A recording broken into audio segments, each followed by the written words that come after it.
Hello, everyone, and welcome to the final quarterfinal matchup of the NASPA Tournament of Champions presented by Scrabble GO. I am Morris Greenberg, and I'm here with expert Scrabble player Josh Sokol. Josh, how are you doing tonight? Fantastic. We have an excellent match in store today between Austin Shin and Laurie Cohen. Austin, mostly known for his accolades in the International Dictionary, Laurie being one of the highest placing women in a nationals, finishing third place a few years ago, right behind Nigel Richards and Brian Capoletto. These are two excellent players. Let's first dive into Austin Shin. So Austin, as we mentioned, is a big international dictionary player, or the Collins Dictionary, you might hear us say sometimes. He won the 2017 North American and UK Collins Championship. So really has excelled here on the other side of the Atlantic. And then the other story with UK and the US with Austin is he emigrated from the UK to marry a fellow Scrabble player, Lindsay Shin. We'll talk about more throughout this, but they have a few great daughters too. It's just a lovely Scrabble family as part of the Scrabble larger family. He is also a big advocate for tablet Scrabble. He uses Scrabble GO, and his club currently runs tablet sessions once a month. Not really sure how that's dealing with the pandemic, but sounds like a more promising future potentially. And finally, he coaches school Scrabble with Lindsay and her parents, Lila and Tim Crotty, who are also in the Scrabble community. And they're just a great Scrabble family. Josh, what are your thoughts on Austin Shin? Amazing guy, super humble. I still need to play soccer with him one of these days. He's an amazing soccer player. And just look at that average score. The one thing to talk about when we're talking about Austin is just his scoring and his motto, hashtag scoring never stops, which is taken from Nike, but hey, it's better in the Scrabble world anyway. But just look, 450 points average score for all of his tournament games. That's just insane. Yeah, we sometimes say the best defense is a good offense for some people. Austin definitely proves that. Let's hear what he had to say before the tournament. I'm Austin Shin. I'm from New Orleans in Louisiana, and I've been playing competitive Scrabble for about 22 years. I started playing Scrabble when I was 5, and my father taught me how to play. As a reminder, go to scrabble.zone/info to learn more about the North American Scrabble Players Association and all of our tournaments that we'll be running in the future. Now let's turn to Austin's competitor, Laurie Cohen. So Laurie had the highest 2 finishes by a woman at the North American Championship in the past 20 years. I believe she's the only woman to have come in the top 10, and she came in 3rd and I believe 7th, which are really high placements. I've never finished that high. She is also a daughter of a Scrabble player, Joanne Cohen. She's also had some insane individual games in Scrabble. Her highest scoring game of 725 included job names for 230 points as a triple-triple. We saw a triple-triple in a game last night, but it didn't get nearly that many points. We've talked about Austin's international accolades. Laurie has also been an international player. She was a U.S. team member at the 2011 World Championship in Warsaw, Poland. And she just wanted to let us know she's an avid New York Yankees fan, which is pretty good for this season. They're playing pretty well. Josh, what are your thoughts on Laurie Cohen? Well, now that I know she's a Yankees fan too, I am totally rooting for her. Sorry, Austin. I grew up in New York, Yankees fan, 100% of the time.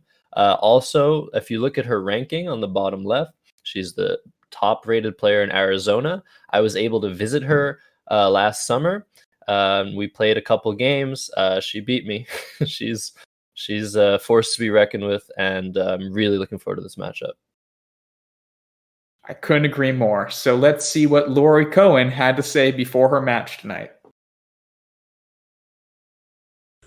Hi, my name is Laurie Cohen, and I'm from Tempe, Arizona. I've been playing Scrabble ever since I was a kid. I learned from my mom, who is also a tournament Scrabble player. And once again, as a reminder, go to scrabble.zone/info to learn more about the North American Scrabble Players Association. Also, you might see at the bottom of your screen that QR code. That is to download Scrabble Go onto your own phone. Just take your phone, scan it up right at the QR code, and you should be good to go to download. Remember to like and subscribe, and let's turn to the games.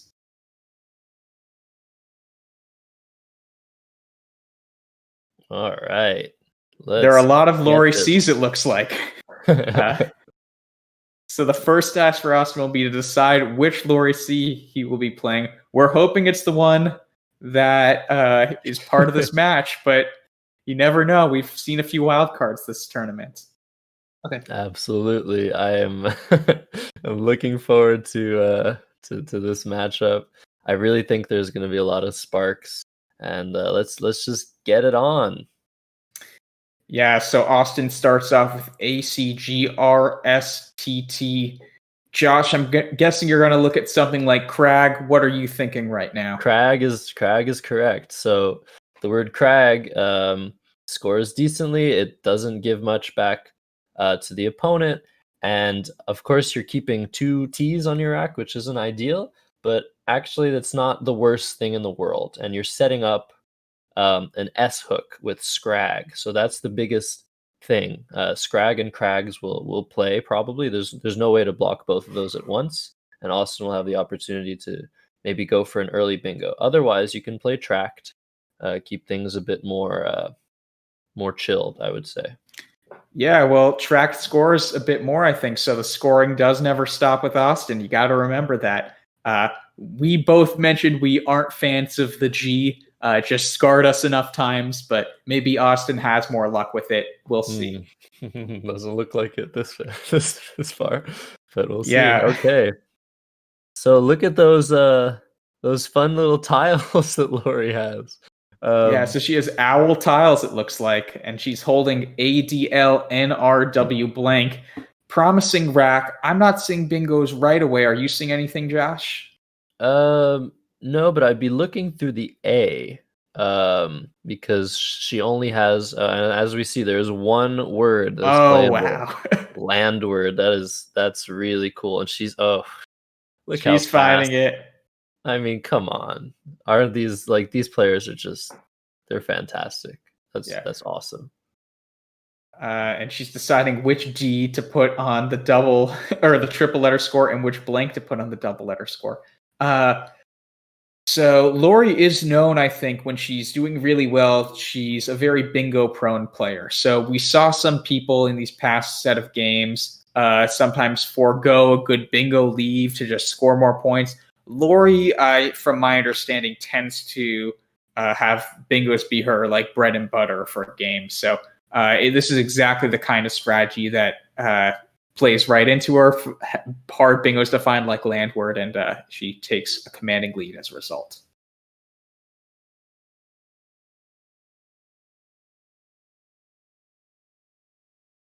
Meanwhile, isagogic? Is that, oh my god, is that a word? I don't know. I'm having trouble. It's good, it looks seeing like. the screen. Wow. Hi, my name is Laurie Cohen.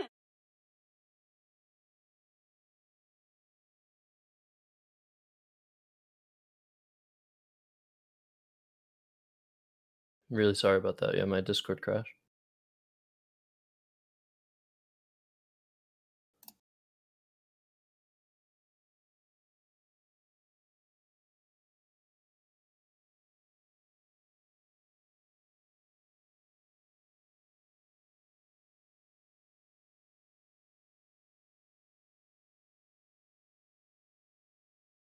All right. So, what did we miss?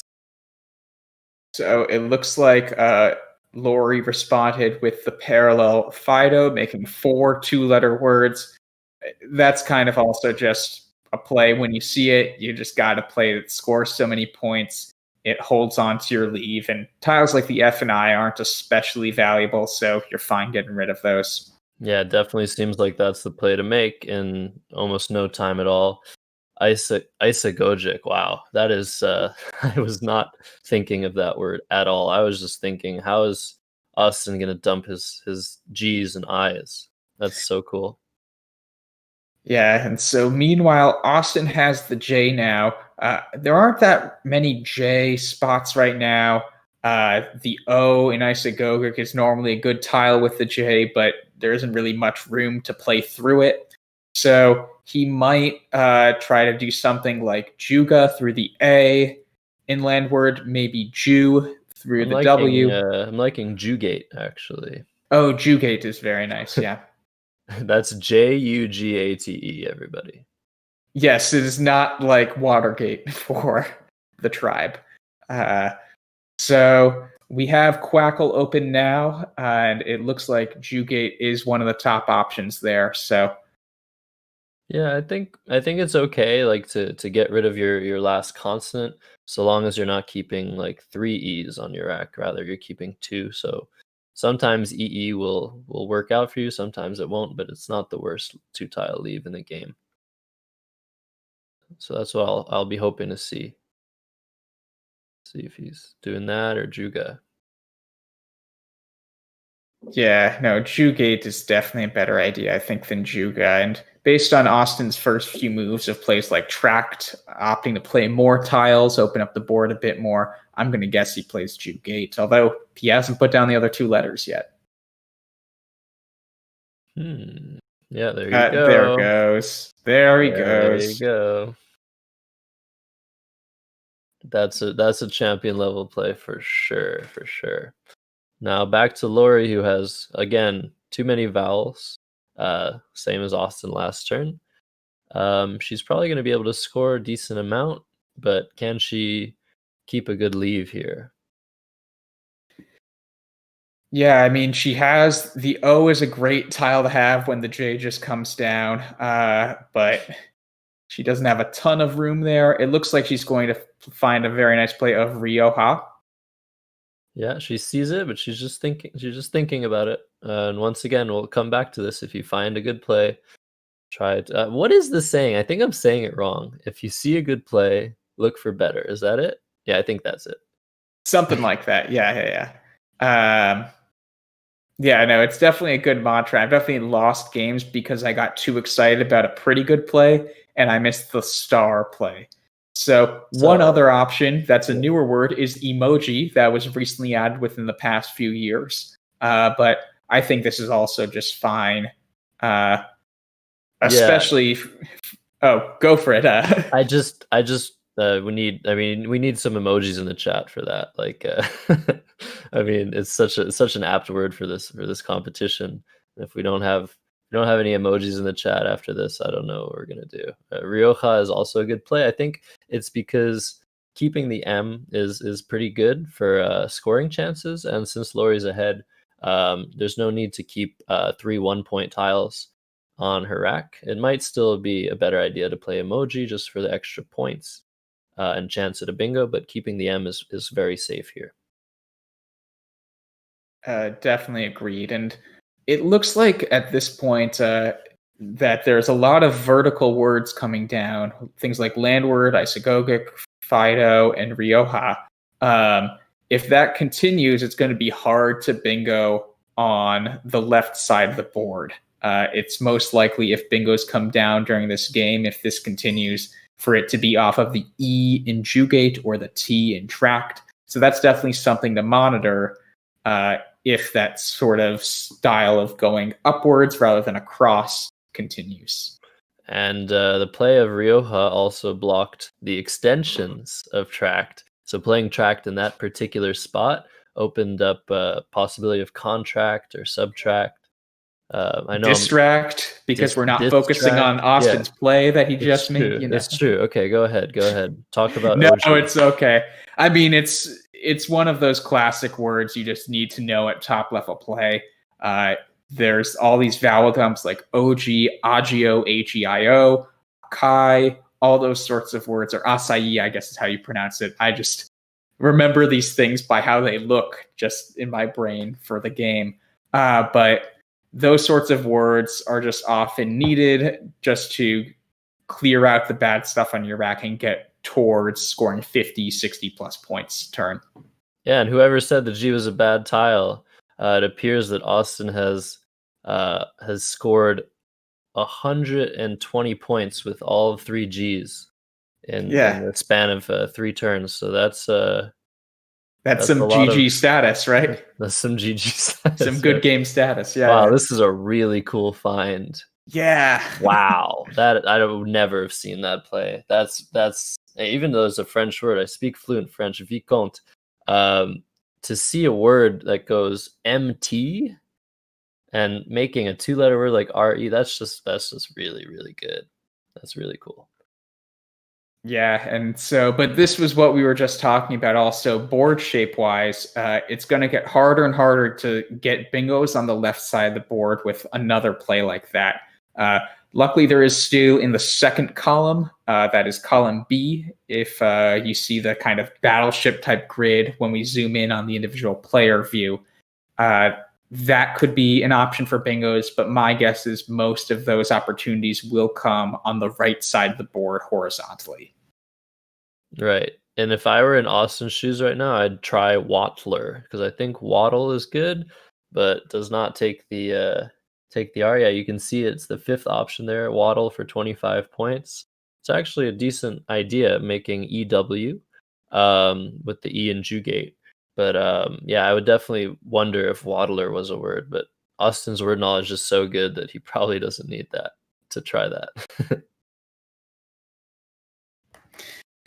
Yeah, so Waddler isn't an option. I guess what would be your objectives here when you're sort of closest to a bingo? You're down by 36 points in this game, and it looks like really only one half of the board will be available to you for bingos in the future. Well, we can see he's trying TEWEL, which I believe is an international word, but re-wet is actually a decent option here, and I think he's putting it down. It scores very well. It keeps good tiles. ALT can lead to a lot of bingos, and it doesn't commit any which way. And I've been talking about this a lot. If you're committing to one aspect, that might backfire. If you're committing to getting a bingo next turn, if you're committing to getting a high score instead, or to play defense or to play offense, that reduces your options. Re-wet leaves Austin's options wide open for next turn. Yeah, that gives him striking distance too from catching Laurie. The score is now 172 to 160 in Laurie's favor. It is her turn right now, and it looks like she's wasting no time and playing Naya's. Yeah, no good. Oh, so Naya by itself without the S is good, but right, but yeah, no correct. S. Yeah. So a play she could make there instead, Naya's would obviously Nya is probably how you pronounce it. Yeah. Oh, that makes sense. It would score by far the most points. But something you could play there is Yuans for 33, as you can see, the 5th option there. If you really want to score, but she can score without using her S, so she might want to do that instead. We're seeing the top play Navi, getting rid of the V and the Y, which are 2 poor tiles on her rack. That plays with the V in Vicomte. That's a decent option. I'm not sure I like putting the N out there, but yeah. Yeah, I just, on this board, the S has little utility aside from that OG spot, to be honest. So I'm actually fine with Yuans, and I think actually Quackle might be underrating that in this kind of predetermined way, just because the S's value here isn't that large. It can Jugate even take an S? I forget. No. Yeah, Jugate can't. So there really isn't that much opportunity for the S here. I like this idea that Laurie is considering right now. Yeah, I do as well. I'm honestly liking it more and more. There's also the option of YUCH with that C in Vicomte, that word we're talking about. That scores 24 points, and it doesn't open anything up, and it retains the S. It actually also blocks. It blocks that nice B column you were talking about that Austin can use to come back into the game with the bingo. So that's actually also a good option here. I might play that instead, because I really just, if I can, I want to hold on to an S to see how the board develops. That's fair. And yeah, so that's a good point that we're still pretty early in the game. If you pre-commit to a strategy too early and don't have the flexibility to adjust later, it could come back to bite. This board can definitely develop. We've seen that throughout this tournament. If you have 7 columns unused, there's a lot of opportunity for things to change. So LAURIE does go for Yuan's, it looks like. Yeah, it looks like we lost Austin's video feed. Now we have LAURIE and Austin's thing. That's fun. But we do know his letters, so we do know he has AEKLLNT. I mean, the K could be really valuable at that key hotspot, that triple letter score off the I in Rioja. KI is a word, so he can possibly do something there, like leak. But that definitely opens up a big spot too. So what would you be trying to do here if you were Austin? I might, instead of playing leak, play LEK, which I think that's nice. an animal. It's a bit less dangerous because you're not putting that E next to the triple word the triple word score, excuse me. So I might do that instead, and it also retains 1 vowel, which is always good to have a vowel on your leave.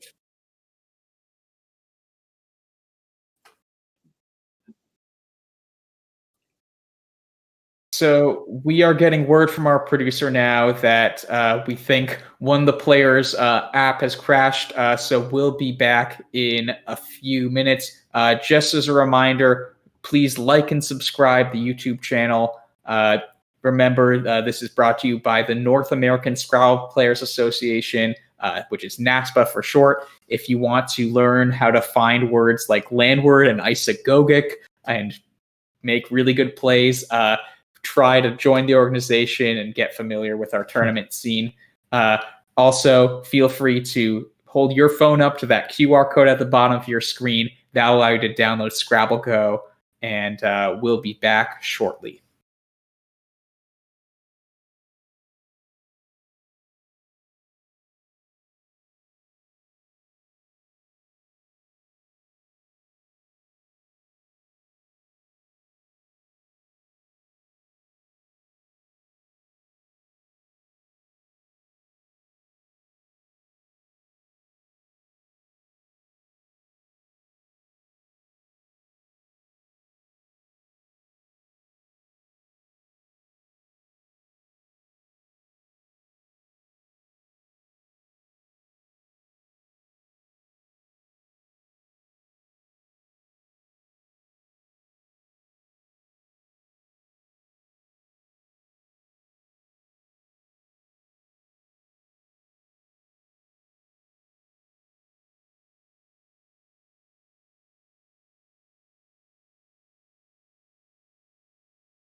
Welcome back to the NASPA Tournament of Champions. Josh getting out his dance moves now. He's ready to go back and play some more Scrabble, or watch some more Scrabble, I should say.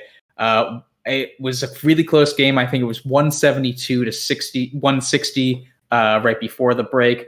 Josh, what are you going to do now? Oh, we forgot Laurie's next play. She actually put down Yuan's right before we left, so now she takes a 45-point lead. And we started talking about Austin's play. Josh, I know you liked Lek a lot. Do you like this idea of Silk that Austin's putting down? It's a lot less dangerous than Lek, and it keeps a better leave. So I might sit here corrected by Austin's play. It's true that playing Lek, even though it scores 18, it scores the double of what Silk scores. Just opens up a big spot for Laurie to come back with not much counterplay for Austin. So, hey, this is a very defensible play. What do you think? Yeah, I think it's a great idea to start opening up the other side of the board if you're Austin. If you're down here, you definitely want to give yourself more options. Unfortunately, because of the newest 2-letter word added, okay, Laurie will have outvie for a lot of points as an option here, though. Or fortunately, depends who you're Or fortunately. Yeah, that's true. Whenever I say unfortunately on these broadcasts, I never mean I'm rooting for one player. I just mean in reference to the play that player made. It's not going to work out how they intended. Oh, that's unfortunate. Or we could be partial.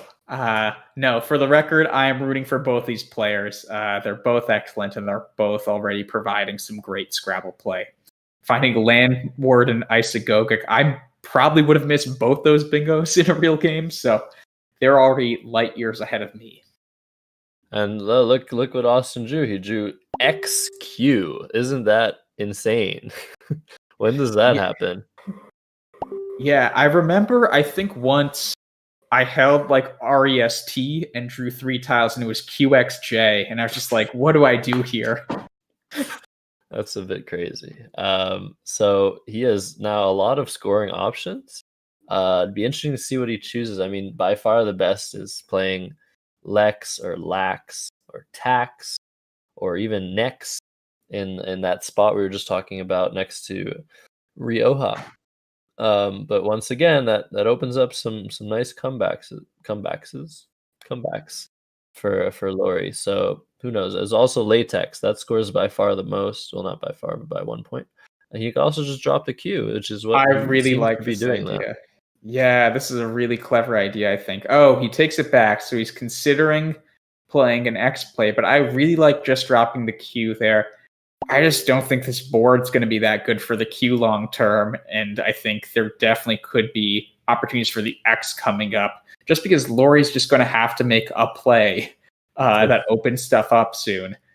It just seems like the right move to get rid of the Q first. Even though it scores 20 plus less points, you got to think in a relative what sense. He drew.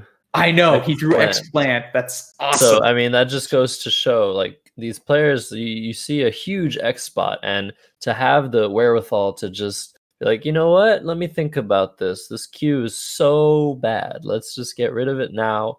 At worst, I'm going to have AX and AY and XU with the letters, the YU and UONs, and that's going to score me 41 points. And hey, I'll have great letters for the next turn as well. That's just a great decision, and it looks like it's going to work out really well for Austin. While Laurie has 3 N's. Yeah, that wasn't the best draw, though. Whenever you play off 6 tiles, you leave yourself a lot more volatile for just getting 3 N's or something like that. And it looks like she's going to try to play off 2 of them here. Unfortunately, Henny is not a word in this dictionary. I'm actually not sure if it's good in the international dictionary either. But she's going to keep looking. What does she even have here? It's not the best board at this point. Yeah, you might even just play Nanny. Get rid of all those N's at once. That might be an option here. Other than that, she might try to score a bit more somehow and leave a worse leave. But yeah, it'd be interesting to see what Quackle suggests here. Our nice engine friend that's following the game with us. So Inhale, okay. So that's a crazy option. That's from the I and out Vi that just gives back a humongous score for Austin on his next turn, basically no matter what he has. So I would never make that play. What about you, Morris? Yeah, I mean, if you look at all these top plays, I actually haven't looked at Hen, but all of the longer ones, Inhale opens up the board in an insane way. Lanch and both Hanses open up the board in an insane way too. And Nance, excuse me, I misread the bottom one. So all of those are just really open. Phenol is probably the least risky of those, but it still opens up huge bingoing possibilities. So my guess is Hen, and as you see, we're running a simulation now. So in case you weren't with us yesterday, we started running the simulation feature in Quackle. What that allows us to do is look at kind of the specific board positions. We normally rank the plays just by the predetermined Quackle algorithm, based on the amount you score and how good the letters are that you leave. With the simulation feature, you can actually look at, if we try playing out a few turns in this game, how well will they fare on average? So Laurie is electing to play Hen. Interestingly enough, the play that Josh suggested before of Nanny is simming even higher, at least right before we cut to the bigger screen. So I think Hen or Nanny. Oh, were you running Quackle while doing that? No, I'm not. Okay. That's my humbleness. That's my humble side, right? So Yeah, X-Plant's going to come down now. It's going to be a game once again. Austin's been trailing for a long time. It's going to take a nice little lead here, and Laurie's going to try and come back. But she didn't draw any vowels, so it's going to be... She drew an A. Oh, she kept an A. Right. Yeah, it's going to be easy for her to score here because X-Plant is a verb, and it takes that S hook. And she can just play hands for a lot of points. Let me try to calculate that real quick. 44 points. Oh, it's already written. Well, that was useless. Yeah, and if she doesn't take that spot, Austin will have Zoea directly above X-Plant. So I doubt she will go somewhere else, but that is what's at stake for this turn. Austin's definitely hoping she will.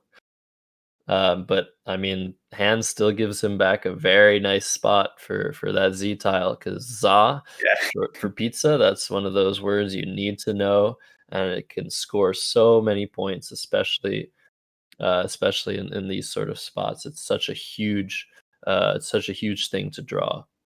Yeah, I'm guessing Azo is probably going to come down pretty quick. Similar idea to Za, but scores a few more points, gets rid of an extra vowel, keeps that nice 2 vowels, 2 consonant leave.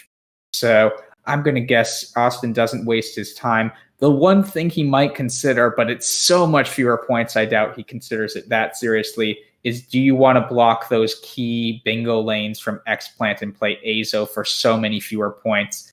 That isn't the right idea. It's too many points to give up. As we like to say with Austin, the scoring never stops, and he proves that right here while he picks up a blank. Oh wow, that's an immense draw for Austin. He could have also played Braze in that same spot for 4 more points, and I think he was looking at the tiles that remain unseen to him, and he realized that his leave of ABER is just so much better than the leave of AO after Braze in that same spot. And it's really going to work out for him, I think. Yeah, he'll have Marblers through the L in X-Plants if Laurie doesn't block for a double-double. So that could be coming your way soon. Or I guess Ramblers is the anagram there. Mm-hmm. So yeah, what do we think Laurie's going to do? Is she going to be able to block that? Now she's on her back foot here, so she'll probably not want to do that. Yeah, well, this is the first time Laurie is down all game, and it's a tough position because a play like Feline through the L and X-Plants often is the kind of play you want to do to clear up a lot of those letters on your back. Let's actually, if we can, get a look at what the tile bag is from Laurie's perspective. So we are winding down. There are only 9 tiles left in the bag. When you see 16 unseen, that means 7 of those are the 7 from Austin's rack, which are probably the best tiles essentially in the group of letters that Laurie can see, and the other 9 in the bag. So It's tough for Laurie here. I mean, if you're down by 52, you kind of have to think, I need the draws to go right for me and badly for Austin here. So my guess is she has to leave that side of the board open, try to get rid of her F now, score a bit. And let's see what she's trying here. So she's probably doing Elfin. That's a great idea, because one of those tiles that she really wants to draw is that blank tile. And at this point in the game, it's very important. Whoever draws the blank tile is probably going to have a very good chance of winning this game. If Austin draws it, it's much worse than for Laurie to draw it, since Laurie is behind. So that's something that we call tile turnover. At key points in the game, it might be worth it to play more tiles just in search of those really important tiles that you haven't drawn yet. Yeah, so this is a really tough position for Laurie. You can't do much here, honestly. I mean, you wouldn't do something like FE off of and making Fa and N off of the A and explants. I mean, it scores so much, but no, yeah, this is a good idea. Is better, because that A in explants is really going to help her chances to draw bingo next turn. Yeah, and this still will give her some bingo opportunities through the T in Rewet, which could definitely be her key way of coming back, even if Austin bingos with a double-double through Marblers, or through the L to make something like Marblers. My guess is that still won't be enough. Can we actually cut to the tile bag again? Let's see, because she needs to not only bingo after Austin does, but come back from a 52-point deficit, and Austin's bingo might be higher point because he'll be hitting ×4 with 2 double word scores rather than ×3 if Laurie hits a bingo starting with T. So What even are those high point bingos that are an option for her? I wasn't seeing much there, and she definitely didn't want to draw I there, and I think that's going to be good game, unfortunately for Laurie, or maybe not unfortunately. No, definitely this is an unfortunate end to the game. It was a really good game, but now Austin's going to go ahead by over 100 points. There's really nothing left for Laurie to do. And he is going to he's deciding if he wants to do Brambler or Ramblers.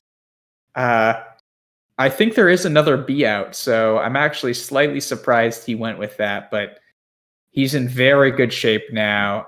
I don't even see a way for Laurie to get a bingo that can score enough at this point. I think the bag is empty, right? Am I right about that?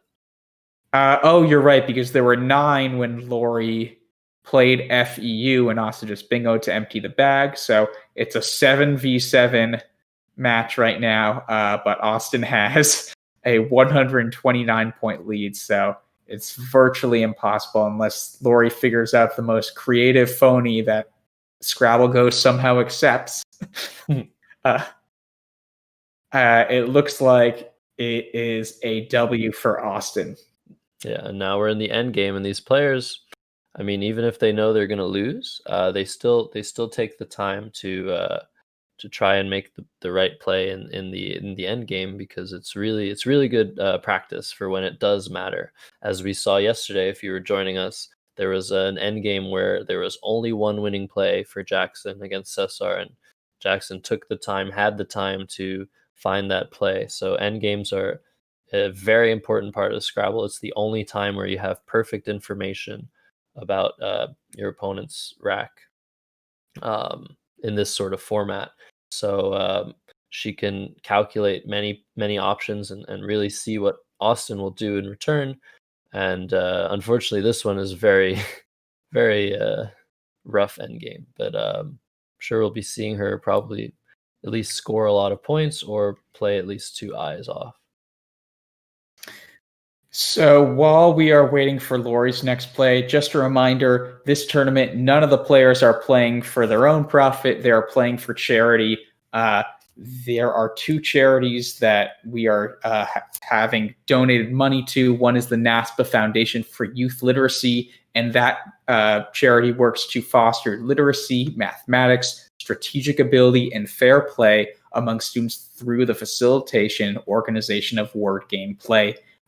We'll post a link in the chat for you to donate if you have the means. The other charity that we are playing for is Dolly Parton's Imagination Library. Dolly Parton's Imagination Library is a book gifting program that mails free, high-quality books to children from birth until they begin school, no matter their family's income, no matter any sort of geographical concerns like that. If you're in the U.S. and you need books, the Dolly Parton's Imagination Library can provide that. So we see Veil come down for Laurie as the game comes into its final stages. Austin has some nice scoring tiles, but both players here are definitely not thinking about that. They're just thinking about the next game and hoping to win that one. Yeah, so Austin definitely has also some hotspots available for him. The A in Ramblers allows him to play a few different letters there, so he might go for that at some point. But yeah, they're not going to waste too much time here. They need the brain power to play up to 4 more games. Yeah, definitely. Spuds is a great play. We actually saw the word Sybo, SYBO, last night. And Spuds will set that up for Austin. And also will set up a boy in that hotspot you were talking about next to the R and A and Ramblers. That's a really, really, really good endgame play and found in such a short amount of time. And hey, when you have those letters, it's really fun to look at the options and try to maximize your score. Of course, and he's just, I think, doing a quick check to make sure that Laurie doesn't have any outplays. I'm guessing with EIIN. He doesn't see anything, so he plays Spuds. Great idea here. Yeah, and I think Laurie's just going to play SINE or something for 12 points with that S and Spuds. And yeah, we're going to go quickly to game 2, right? No break. More Scrabble. No break. Between games 1 and 2, we're always playing that straight through. So Laurie has her N in her hand now, or on her mouse now.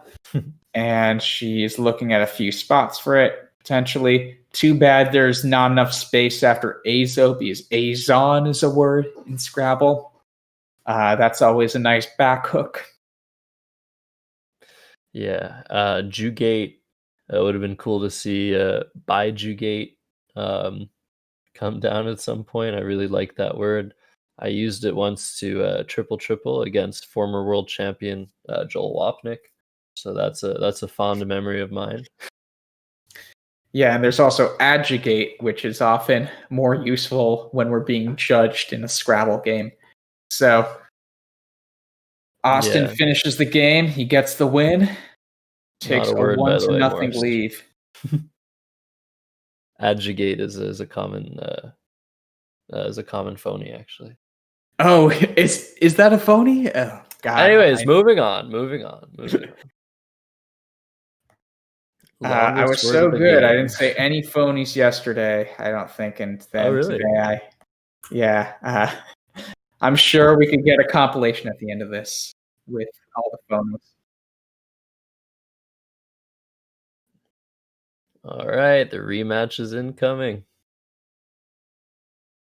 So Laurie has EEFJLRR. Do you play G here, Josh? I'm guessing you want to try to get rid of the J. Do you play Jefe? Probably Jefe here. Just take. We have somebody whose nickname I think is El Jefe in the chat, Jeffrey Nelson. So I'm sure he'd be fond of seeing that play come down. I would play it because, yes, once again, the RR combination is unideal. You never want to keep duplicates Scrabble if there's something better. But I believe that the 6 extra points that Jefe yields for Laurie is enough to counteract that. But it looks like she's going to be playing Gier, so hey. Yeah, I probably would have gone the Geo route, but I think that they're both worth thinking about, and they're pretty close in value. And Feral as a suggestion. I did not see that. I did not see that either. Scores pretty well. Scores 26. Hefe is 28. That actually might be the right play. You don't normally want to keep a J, since it's only good for scoring and it's not very versatile. But I actually like the idea of Feral. You'll be able to probably use the J for a decent score next turn, and you're not keeping 3 consonants. Yeah, and it looks like she's run into a little bit of constant trouble, but I think she'll be able to deal with that. Let's go over to Austin. Yeah, so he's close to a lot of bingos, especially some 8s like armoires and rosaries, but he didn't get the right tiles. So I'm guessing, is going to do something. I'm surprised. He must be trying a call-in, if I had to guess. Yeah. Here. A call-in is... Please explain. Yeah. So, as we said, the International Dictionary is also called the Collins Dictionary. That's the actual name of that dictionary. And so a lot of people like to say playing a call-in refers to words that are in a single word, I guess, that is in the Collins Dictionary, but not in the North American Dictionary. So this is the play I was expecting him to make of or, making J-O and E-R. A-E-I-R-S is just a really strong leave. This is also close to his highest scoring spot on the board, unless he played the S, but he doesn't want to do that. So it just seems like a pretty natural play here. Yeah, I would personally like to see Rioja come down for the second time in 2 games, but that doesn't mean it's a better play. Oh, you just like the word. Yeah, I mean, I like when things happen twice in 2 games, I guess, or even better, twice in a row in the same game. But hey, let's talk about this game here. And he already has Greasier set up in his rack, so that could be coming down if Laurie doesn't play off of the R or muck up the R in Gier.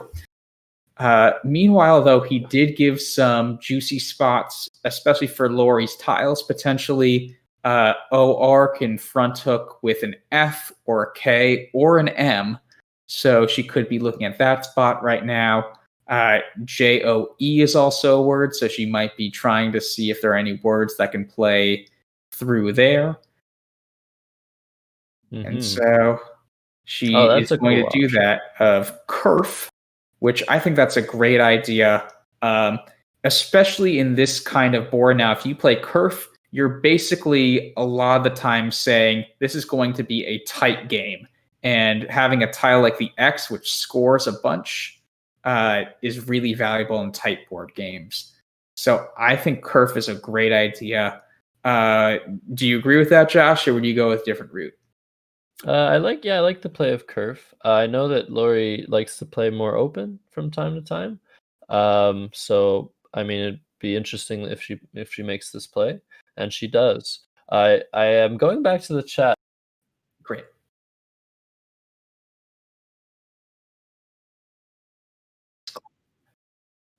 All right. And so Laurie picked up Exclaim as her draw after Kerf. So we're going to see 2 bingos in a row here because she did leave a bingo lane off of the F in Kerf. I haven't had a chance to look if she has any other bingos or just really high scoring plays. Exclaims and climaxes. Now that Greasier is on the board, but I think Exclaim scores more points, so it might be her choice here. I don't know where we left off. I was saying something about a question in the chat, but hey, I'm not going to answer it now. No one's going to know what I was going to say. That's code for Josh saying he wouldn't have found Bren Minby, I think. So, wow, putting me on the spot like that. No, I guess a bit. So. So yeah, I guess, are those the only bingos? There's Exclaims, Climaxes, and Exclaim off of the F and Kerf, making FE. Climaxes, to me, looks to be the most defensive of those. So I'm not sure if that is something you want to consider here. But if she plays the bottom exclaim for the most points, that's going to make things really open. Yeah. And it And was that's looking what we so like close. to see. So let's hope for that. I mean, she's going to take a really nice lead. So hey, it's pick your poison here. Honestly, if you want to try and defend the board, that's now pretty well open after the play of Greasier. Be my guest, but it might just be easier on the brain to play exclaim and FE and just see how the tiles fall. Yeah, and I see another bingo. Austin could have awninged through the G in Greasier if... I love that word. So awninged could come down. It is one of those weird ing words that can be used in adjective form after. So it looks like Laurie's playing exclaim now, and Austin didn't have awning set up on his rack, whereas he had Greasier set up in his rack on his previous game. So we'll see if he actually can see that, but that will be a huge turning point if he can find that word. Oh, I think he's found it. I think he just isn't even thinking about arranging his tiles because he's just really hoping she doesn't play through the G, and he's just gonna look at that. Yep. I mean, these players are just phenomenal. I mean, come on. Yeah, so awnings means that's the third bingo in a row, and they're just throwing punches back at each other. It's like a great boxing match. Austin takes the lead again for, that must have been around 90 points. And so it is 168 to 141. Laurie doesn't look like she has a bingo here, at least at first glance, but she definitely has some good scoring options. Yeah, for those of you thinking about outwine, unfortunately, you cannot wine more than someone else in Scrabble. I was gonna say that one is goes for my opponents when I beat them. Yeah, I do think there is at least one bingo here. It's a weird. I mean, it's a word you guys all know as an expression. So we'll give people in the chat like 30 seconds to maybe guess. I should actually look up if there's more than just one, but I see one bingo here. I'll look it up. Yes, there's exactly one bingo. So maybe try to look in the chat to see if you can see what tile can be paired with the letters Laurie has. It doesn't play, to be clear, but it's a really fun word. Yeah, you were looking through. Like, oh my god, what am I missing? What am I missing? No. Sorry. But sometimes, I mean, that WU combo, everybody hates to see it, but sometimes you really have to just fight through that feeling of being like, I drew WU, and just find a really, really cool bingo that unfortunately doesn't play on this board, as Morris mentioned. Yeah, so people are making very punny comments like it's a mystery. Thanks, Seth Lipkin, because the word is whodunit. So congrats to Eric Tran for seeing that and a few others. I love that word. I think it's good. Yeah. It's good with two N's as well. There might be even more spellings. Yeah, so she could play something like Outwish here. That would bring her back within 1 point. So that could be a good option. There have just been so many letters played already, and we haven't seen the blanks. We haven't seen 3 S's yet, and with exclaim taking a back S hook, those will be some really key tiles for the rest of this game. So I really like the idea of playing Outwish with so much good stuff in the bag. Score a lot now.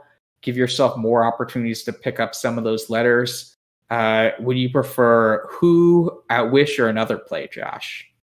I like Unwit and FET. I might go that route here, because keeping the H is nice for scoring. I mean, you do want to draw that S for exclaims, but if you can draw it with an H and put that H right below the S, you can score so many points.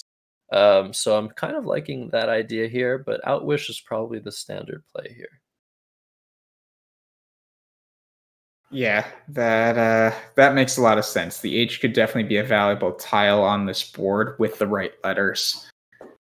But I will say that like the S in Greasier is such a valuable like spot for bingos that's a big thing I would be thinking about by playing out Wish. But she plays How. That's really fun.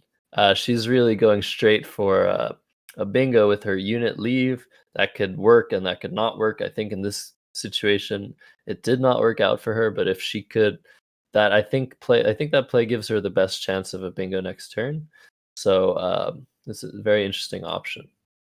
So she had played Who, which was suggested. That blocks a lot more stuff, right? That was with the EAS and Greasier. But she really wants to use those tiles for next turn if she's going to be keeping UNIT. NIT being bingo tiles. They don't score anything unless you get that 50-point bonus. Yeah, it's a really aggressive move, and Austin actually finds a really nice play of Kidnap and Dow. That is such a cool find. I would have never, like, I forget that front hook all the time. The D in front of HOW just looks so unnatural to me. But man, I wonder what else he's even considering there. Kidnap is just such a cool looking play, but he might be thinking inlay off of the LAIM in Exclaim is just so much safer. Just because the S hook is really... Yeah, that's not IL isn't good. Sorry, that's two phonies, Morris. Wait. So where's inlay? Inlay is on the other side of the board. Got it. So second phony of the day for me. I apologize. I should look at the coordinates that they suggest. I just yeah. Yeah, no, but those are both really good options. I really like Kidnap because the board is just so open at this point, and now he's opening it even more. We're gonna have, if he plays Kidnap, we're really just gonna have a scoring fest. Dimply through the M and Exclaim might be an option. Our producer might like that option as well. But that would be an option to reduce the fear of that huge S hook on Exclaim. But this is a really is by far the most fun option, and it's a great find by Austin. Yeah, and he saw it immediately too. Like, he took a while to play it because he was considering other things, but we saw him put it down within seconds after LAURIE played How. So it really just goes to show you how great board vision Austin has while he picks up that S that could be so key in this game. Absolutely. Okay, so she's looking at Punity, which is classic phony. Yeah. Impunity. Why can't you have Punity if you have Impunity? Yeah, I've definitely put a P in front of Unity on the board, and it has gone unchallenged. It's gone challenged. I feel like that's one of those phonies that everyone's tried at least once. Yeah, and honestly, I think depending on if your opponent realizes that it's a hook on the word unity that you see very often in the game of Scrabble, if they realize that, they're way more likely to challenge it. But if they're just like, oh, punity, and they don't think about that, that's when you can get away with these phonies. But not in this particular format of online play where all the words are checked before playing. It's called Void Challenge. You cannot play a phony word. It will not let you, which is good for for those that like to try things that may or may not be words. Well, it looks like that worked out well for LAURIE. She did block that triple, but unfortunately, looks like Austin, or fortunately, I guess I shouldn't always say unfortunately, Austin looks like he's putting down his S now and will make a play on the other triple for more points. I mean, just look at how much this play is going to score. Maybe he doesn't see it, excuse me, yet, Yogism, but 64 points. It's not even a bingo. Like that's what I was saying about how incredibly valuable that S hook on Exclaim is, and whoever is going to draw it is really going to have an advantage in this game. So we're going to see what he does here. He has the M, but does he see Yogism? Is he looking at maybe Smiley, which is invalid? Who knows? There's also, he doesn't even have to go and hook Exclaim for 50 points. He can just play Mislay as he's putting down right there. That's so crazy. You could just score 51 points without even using that hook and just keep all the tension on the board and create even more, honestly, with that M. We'll see if he goes with that. It's just really a slugfest at this point. So what would the logic be behind mislay over a play Have making fun. exclaims? Having fun? Okay. Having fun. That's all I can say about that idea. Or just missing yogism. So you would play mislay over slimy using the same letters? No, I wouldn't, because I don't like to have fun. But it's definitely a valid idea. Well, it looks like he found yogism now, so I'd be surprised now that he sees it if he chooses something else. Yeah, he's playing that, and that gives him a bingo lead, essentially. And LAURIE will probably try to get rid of some of the key tiles that are slowing her down a bit, like the V and the U this turn. But she will need the right tiles now to really come back.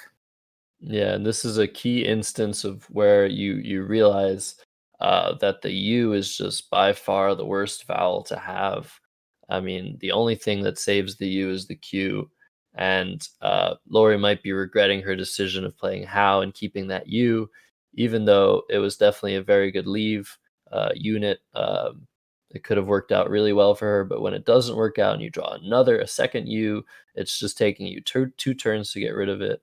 And you're really starting to fall behind, as we can see here. But that's just luck of the draw sometimes. Yeah. So what options are we seeing here? So Quackle suggested Varia through the A in Greasier. LAURIE, I think this makes a lot of sense, wants to play off her U as well, so she's going to play Virus. And she picks up the blank. Yeah, I think that's the right thing to do. When someone like Austin is your opponent who always just scores, you just gotta throw the gauntlet back at him as soon as possible. And he's trying. Is O flag a Colin? I don't know that. Okay. So. Yeah, that's a useful word in the other dictionary. In the other dictionary. Yeah, I wonder what it means, but we don't need to think about that here. It's a phony in this game, at least. So, yeah, I guess if you're... There's no hooks to awninged, if anybody was thinking of dawninged, or lawninged, or fawninged. Or fawninged, yeah. I mean, I'm sure Eric Tran was thinking of those.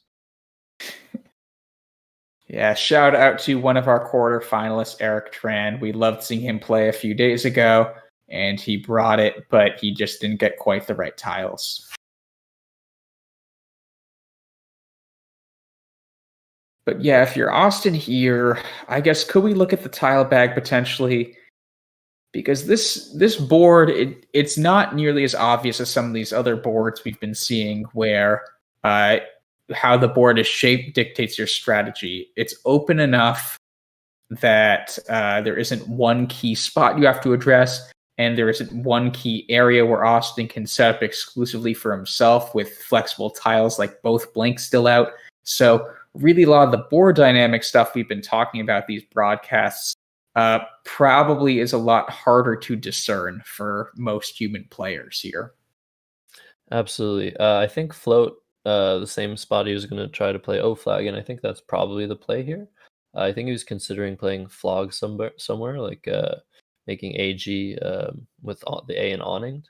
But this is a good spot for us to actually take a look at this board. As we can see, it's very spread out.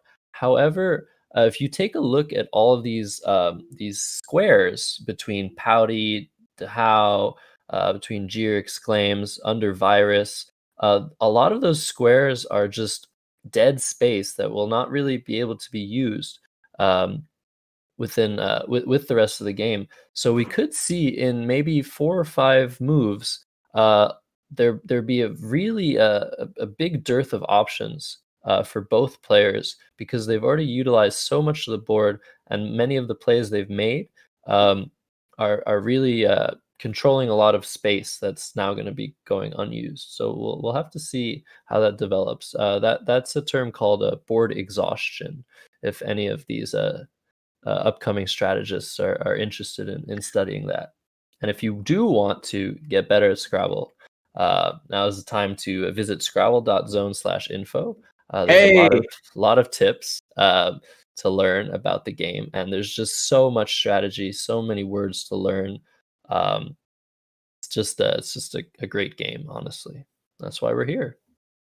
Yeah, so with that, Austin does decide to play flag, and seems perfectly fine. He just needs to get rid of some of those consonants, and it scores a bit, continues to build up his lead, while Laurie is getting close to bingos here. Yeah, and in the chat, everybody's mentioning all of the extensions of the word virus. I'm really glad I got that. I think that's me getting that chat going about extension plays. Obviously, this is all for fun. You're not really going to ever want to play nanovirus, antivirus, reovirus. There's really no use to that except flashiness. But I'm really liking these suggestions in chat. Well, it would go off the board, but she could play with a blank C, coronavirus, even though it's invalid. So, we had to say it. I mean, if we're going there, everybody was thinking it. So yeah, we see Austin played flag, which is it's a good play because it keeps a vowel. That's all I'll say about that. And now Laurie's gonna be looking for bingos. Maybe she already looked for a long time on Austin's time. Unfortunately, there's nothing. We can see our little Quackle window is showing us that the top play only scores 20 points. So we'll see what she does here. Oh, and thank you, Benji. So I've been bad about saying phonies. That time I said a valid word and said it was phony. Coronavirus is a word, apparently. No, it's not. Yeah, it is. No, it's not a word. Is it? It's a word, yeah. Am I tripping? Oh, I'm tripping. Yeah, it's a word, and it has carnivorous as an anagram. So learn something new every day. But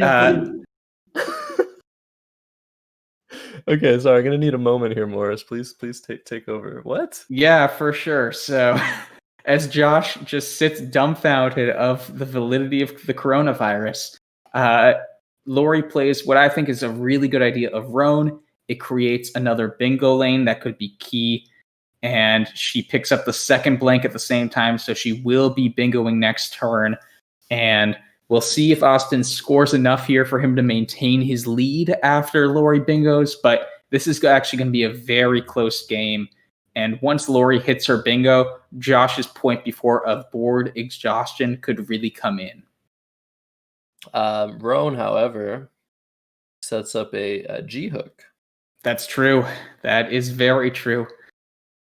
So that's the way to utilize some of the open space, I guess. So she could do like halogen or something through right off of Roan. That could be an option. She drew both blanks. Oh my god! Okay, she drew the second blank. Yeah.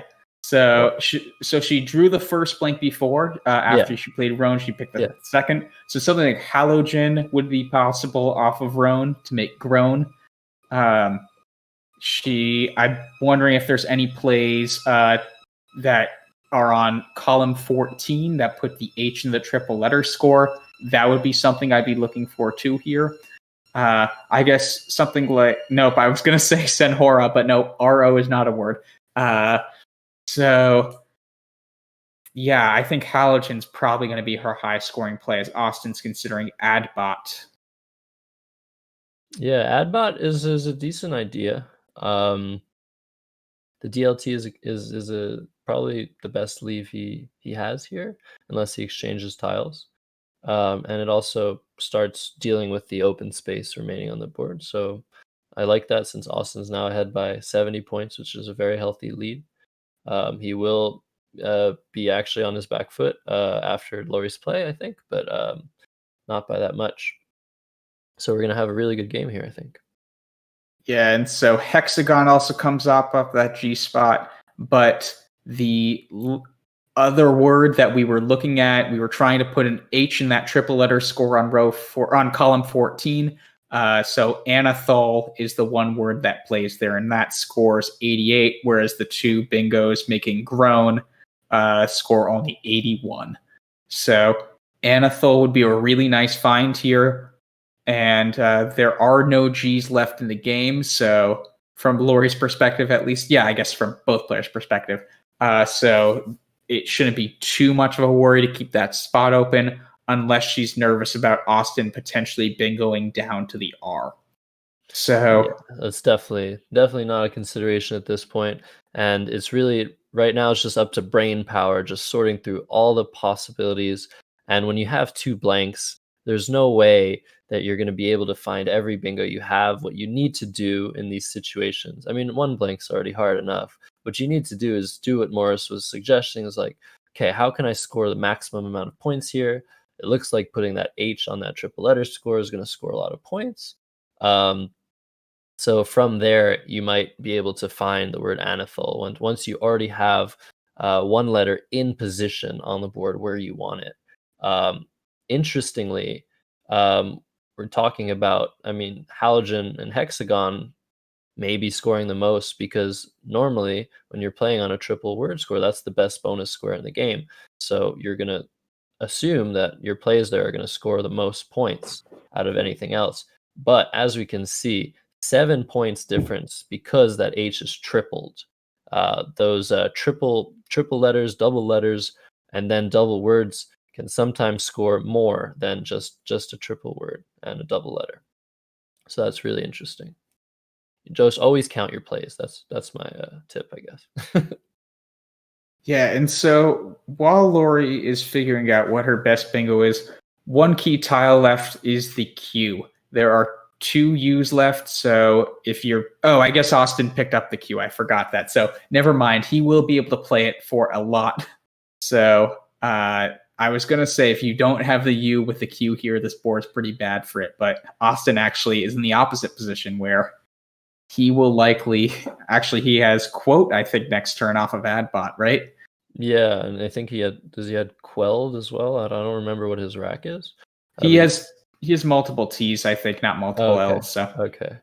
Oh, hexosan! What a nice word. That's a really cool word. Yeah. So hexagon and hexosan, 2 X bingos with a blank potentially in this rack is really cool. I wonder what her thought is with hexosan. Just play something, because as we can see, she's under 4 minutes. There's a lot of game to be played, and you have those 2 blanks. You really, I mean, you ideally want to find the best thing, but you really just have to make a play and see what happens for next turn, because otherwise you're just going to fall behind by too much. So quoted comes down, scores almost as much as hexosan, 72 versus 73. And once again, Laurie is needing to bingo to get back into this game. Yeah, and if we could see the tile pool from Laurie's perspective, that would be good here. So there are 3 A's left, which could be good for her, because then she could play some bingos through the E in greasier. There are a few there. If she, well, I guess she got rid of her N, but I believe unstates is a word, and tautness. So both of those would have been available. We'll see if she has anything with that area now.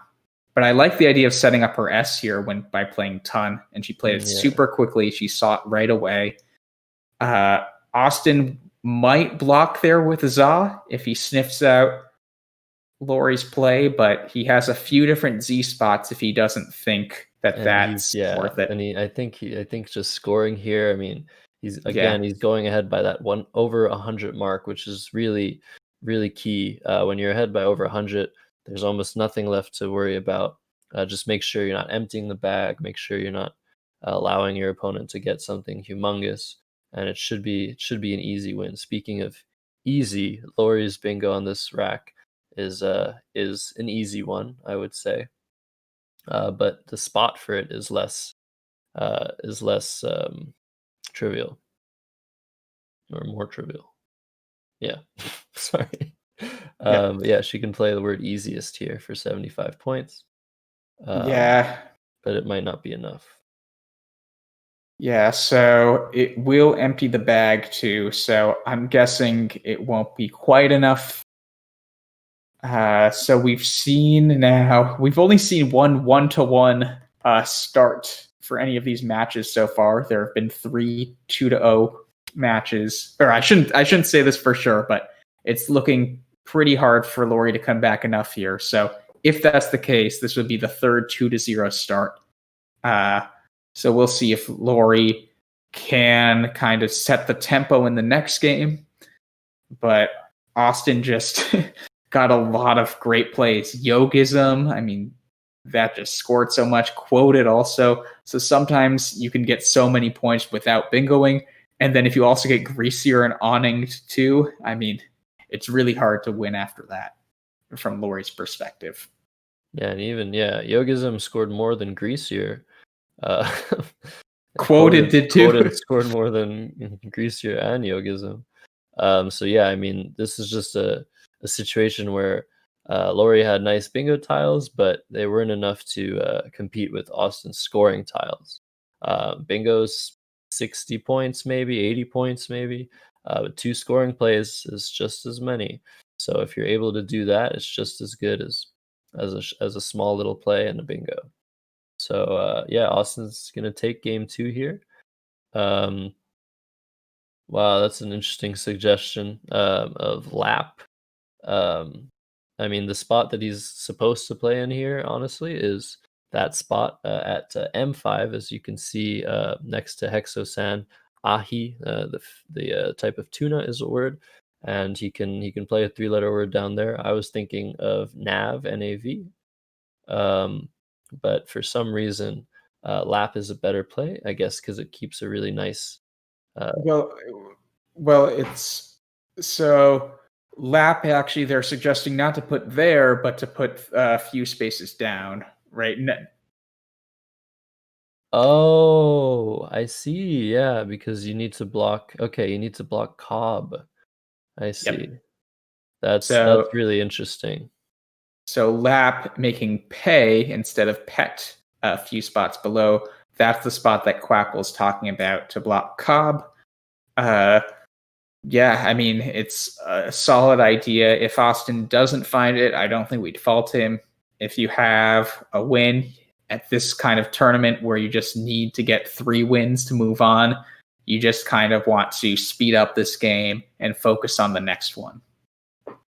Definitely, yeah. But as we were talking about, sometimes the end game does matter. In this format, it's very unlikely to matter. Just because it's a best of 5. So normally the person that wins is going to have 3 games, only unless there's a miraculous tie. So the end game is definitely not as important here. But it just goes to show that sometimes you see a really nice play, but you should look at what your opponent can do and make an even better play. So he's going for the higher point lap, but that will still allow Cobb, so it nets fewer points overall. And I'm guessing Laurie will not take much time to play Cobb. And then Austin already was thinking about playing Davin last turn. I think that's his high scoring outplay. I see Naval to the L and exclaims as well, but that doesn't score as much. So I think this is basically wrapped up. Yeah, and Laurie's going to need to win 3 in a row after this. She can do it. She's a phenomenal player. But definitely it's a hard psychological spot to be in, especially when you've drawn the blanks, both blanks. Usually the player that draws both blanks is going to win the game. But in this situation, she had them both at once. It's not nearly as good as having them separately. But that might be something that sort of hurts your psyche a little bit. But I think at this point, Laurie, with all the experience she has, does not affect her nearly as much as Austin might want it to affect her. Yeah, and with that, Austin plays Davin. It looks like Laurie's the one who needs a prayer, though, if you know the meaning of that word. So, so Austin takes a 2-0 lead, and we will take a short break coming up. Short, like 5-minute break, so players can recuperate.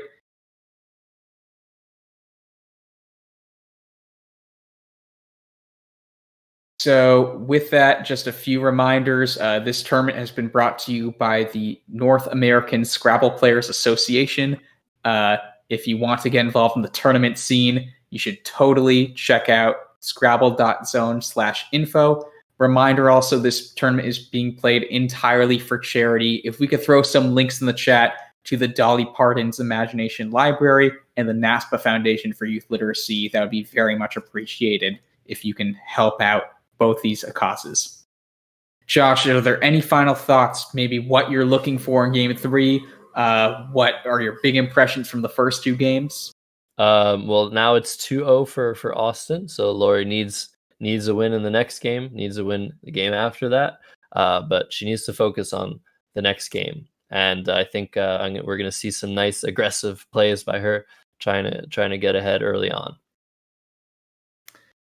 We'll see if that prediction rings true, but we will be back in a few.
Well, I think she's also seeing enosises, which is a sick find. That's disgusting. Wow. A triple S bingo. It's a really hard word to see.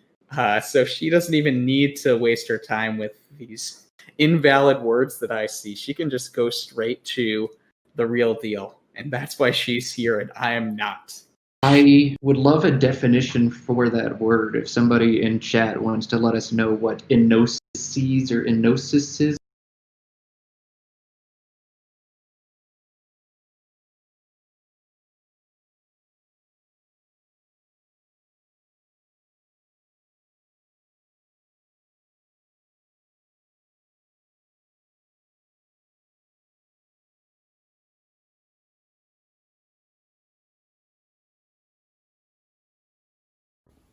Hi, I'm Chloe Fatsis and I'm going to explain power tiles. There are 10 power tiles in Scrabble, the 2 blanks, the 4 S's, and the J, Q, X, and Z. The blanks can be designated as any letter and should only be used for bingoing, or scoring about as much as a bingo. The S's are so valuable because they can be used to pluralize words. The J, Q, X, and Z are great for scoring, but be careful not to hold on to them for too long, or they may bog you down while you're trying to build toward the bingo.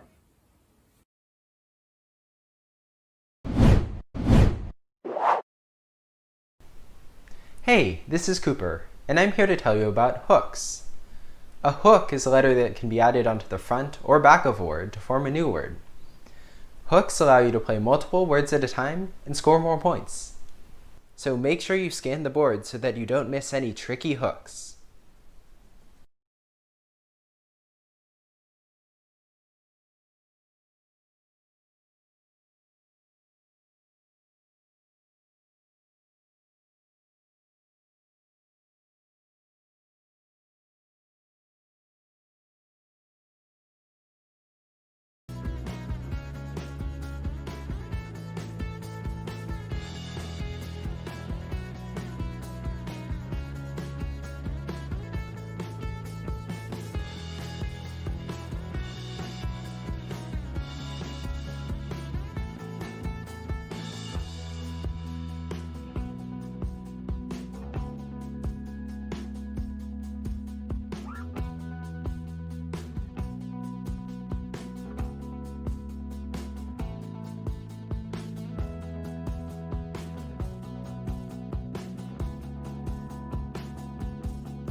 Hi, everyone, and welcome back to the NASPA Tournament of Champions presented by Scrabble GO. We have seen LAURIE lose the first 2 games to Austin, finding a lot of big words, especially non-bingos. Josh, what are you going to be looking for in the next game? LAURIE just needs things to go her way this time.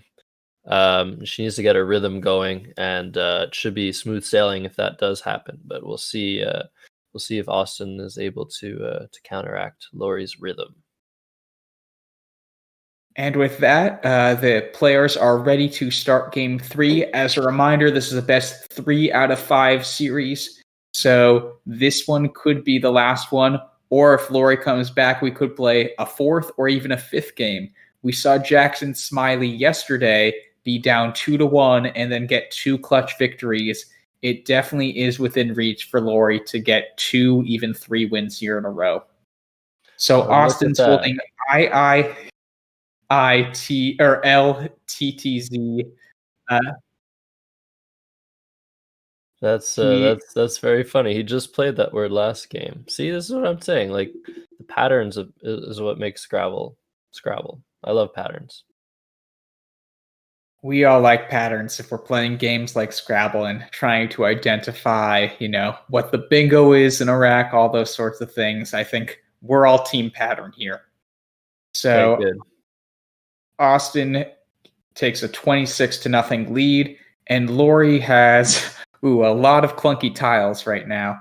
So she might. Could you imagine exchanging here, or would you try to play through this, Josh? I can definitely imagine exchanging. It might even be even more than imagination. I might exchange pretty fast here. There's just too much on this rack. Really too much, I would say, unless I'm missing a play. Yeah, I think I would probably exchange here too. Would you keep just the E? Would you keep ME? What would be your idea here?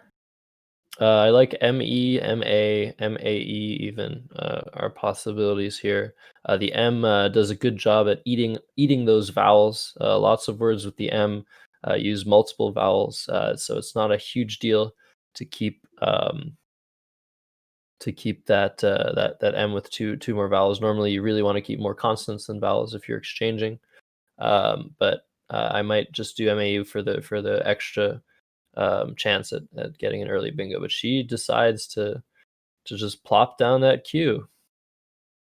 Yeah, it's not a terrible idea. I mean, if you don't think Austin's holding an S, this now isn't that great a scoring board. And when you have, she's basically slowing down the game here. And with a lot of high scoring tiles and not really great bingo tiles, slowing down the game could allow her to claw her way back in to the point where she gets rid of all of her bad tiles and then is holding bingo letters without being down 26 and instead being roughly tied. So I totally get the strategy, and we'll see if it works out. Yeah, definitely not a bad play, QI. We'll see Austin play light here, which looks like his play for sure is 2 easy plays to start the game off for Austin. Light does a great job at scoring, getting rid of those duplicate letters that we keep mentioning. Just get rid of your duplicates, and it also sets up elite, which is maybe sometimes harder to see hook on the word light. However, there are many more hooks, and LAURIE has at least 2 of them. Flight and elite. FLIT is also a word. So she'll be looking to use that double word score definitely in player F. Yeah, will you play flight necessarily? I actually really like the idea of Mavie and elite. FY, it has some sneaky bingoing ability. It has some scoring ability.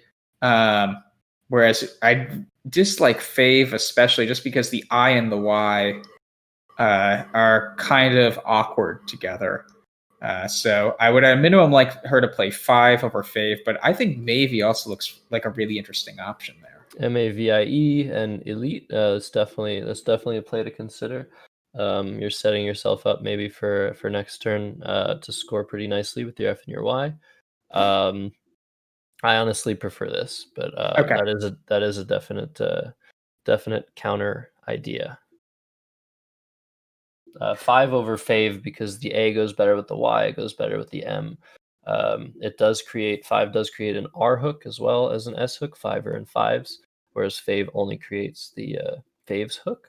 But that's kind of what Laurie wants here. She's really looking to bingo quickly and take the lead. So Austin has now picked up the blank and he is going to be looking for bingos. I see in the chat that it has been pointed out that telegin has recently been added as a word. Mm-hmm. So I didn't know that. So thank you to the chat for that suggestion. It's actually, does that even play anywhere? I'm not seeing a spot for it, but no, it doesn't play. I don't think there's. Yeah, as we can confirm with the engine, there are no playable bingos here. Austin's just gonna have to score a few points and hope for a bingo next turn. He doesn't really need to do much. He is slightly ahead, so he might consider just making a small play that doesn't open anything up, such as G. That's a. It does open a couple things up, but nothing major. So I like this idea here rather than taking more points for ogle or ogle, however you want to pronounce that word, and OE, which was the top choice recommended by the engine. Yeah, and so we talked about last game about the word OG, or maybe it was 2 games ago, no, I forget.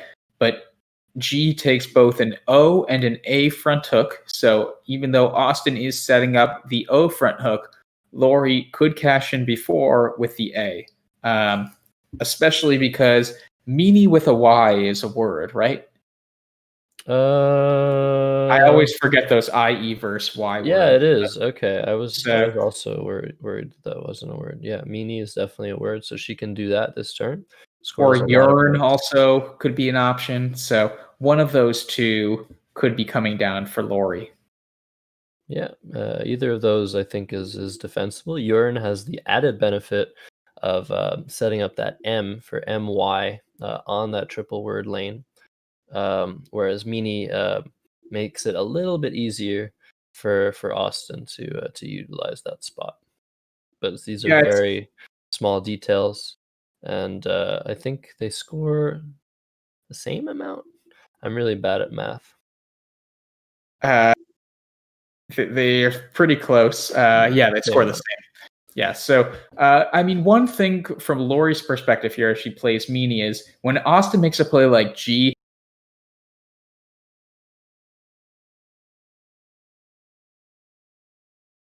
So with meanie being played, Austin and Austin drawing the W and the K, I don't think he has any bingos here, but it looks like he's now going to be playing woke. To me, that looks like the right idea here. It just scores a lot and keeps the LT blank, which is a perfectly good leave getting towards bingos. Yeah, so woke looks like a great play, for lack of a better option. It's also a very relevant word in today's day and age. Also, yeah, and now it's back to Laurie. The game is now pretty much tied. It's Laurie's turn. She's down a little bit, so it's pretty much a tie game. She would be looking here to have an open I on the board or an open O for recaning and cranoge. But unfortunately, you can't always get that letter you need for your 8-letter words, and she's going to have to settle for something such as maybe rang or something. Rang and fiver. Not really sure. Well, Laurie might be starting to think about what could Austin be holding. I think after G, you have to be suspecting bingo-y tiles. She has to be guessing he drew the W and K as the draw post G.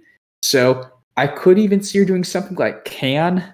Oh wait, no, Y isn't a word. Apologies. Oh. I did it again. So never mind. So I guess caner or something like that, though. But yeah, that is a valid thought. Is like, oh, maybe it's time to slow things down a little bit. But I think since she is a little bit far behind, she might just want to focus on her own shtick for the moment. Interestingly, she holds an R for not only fiver but also for RAGEE, which is a hook on a G, which scores decently. It'll score something like 30 points if she's able to make a play there. It's not a huge option to consider, but those R's are going to come in handy. I think we might see a play with Raggy at some point. Yeah, that's definitely a good thought. I didn't even think of that hook at the time that AG was played. So this is definitely not an easy position for LAURIE. It's a position I would take a lot of time with for sure. Yeah, I'm thinking maybe something like Gen, WE, and ON under woke. That sort of goes with your idea of maybe closing down that really easy spot for Austin to use, and just biding your time. It keeps a decent leave as well. CARN can really turn into some nice bingo tiles next turn. So yeah, I like that idea, and she's plopping it down. We'll see if she plays it. Yeah, it's a good idea. I mean, we also didn't even talk about the awoke hook. So, so she could have made arc, I guess, is a possibility, but keeping two ends there is a bit clunky. So I think Gen is a nicer execution of this idea. Reawoken is that a word? Yeah, that must be a word. Reawoken should be a word, I think. Yeah, that would be a cool insertion play. Yeah, I don't know. Is that so? Quackle is suggesting just woken. Which is interesting. Because you draw. I mean, you draw a bingo with I think many vowels. Yeah. So with an I, you can have anergic. For instance, with an O, you can have acrogen. So there definitely is that possibility on a lot of boards. Unfortunately, this board isn't that conducive to 7-letter words. I guess acrogen would play, but a lot of bingos wouldn't play there. So LAURIE instead goes with the fiver hook, opens up the board a bit more. I think this is a perfectly fine idea here and totally within reason and justified. Yeah, I like that play. Yeah, she could have also gotten Carnage, but I think after Woken that is, but I think you shouldn't be going for broke or for woke, and sorry, that was bad. For Woken, yeah. Okay, I think that's my last pun of the night. Sorry, Josh fans. So now it's back to Austin, who's drawn. Well, he has the blank. He's had the blank. Sorry, he's had the blank for a while. I'm very uneasy about the bad pun I just made. Please take it over, Morris. Sure. So Austin does decide to exchange here. I'm actually slightly surprised he exchanged all of those consonants. I guess it would have been useful to see the bag at this point, because it looks like there have been a bit of a favor towards consonants so far this game. Slightly. Right. Meanies played one more consonant. Rang played two more consonants. So when you're exchanging that many consonants, I would probably keep two with the blank. But yeah, I think exchanging there is perfectly within reason. Yeah, definitely a good idea. And these are very, very small details that sometimes we're thinking about. Sometimes you just go with your gut. And everybody has a different gut. That's